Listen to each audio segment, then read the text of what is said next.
ધાંગધ્રાના સલડી ગામે ખેતીલાયક જમીનમાં bio medical waste treatment plant કે જેમાં મંત્રી રાઘવજીભાઈ પટેલનો પુત્ર ભાગીદાર છે એને મંજૂરી મળી.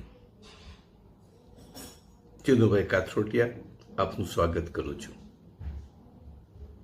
આ બાયોમેડિકલ ટ્રીટમેન્ટ પ્લાન્ટનું થોડુંક આપણે સમજણ કેળવીએ અને એના પ્લસ માઇનસ એટલે કે જે એનાથી થતા ફાયદાઓ પણ જોઈએ અને એનાથી થતા નુકસાન પણ જોઈએ. અને આપણી સરકાર, આપણી વ્યવસ્થા તંત્રના સંદર્ભમાં ચર્ચા પણ કરીએ. આપણી પાસે 3 મુદ્દા છે. વિડીયો કદાચ 15 મિનિટનો થશે, પણ દરેકે સાંભળવો જરૂરી છે. બાયોમેડિકલ વેસ્ટ એટલે શું? જે હોસ્પિટલની અંદર સર્જરી થાય છે, વાટકાપ થાય છે અને એના જે કંઈ અંગો કાઢી નાખવામાં આવ્યા છે એ અંગો એ બાયોમેડિકલ વેસ્ટ કહેવાય.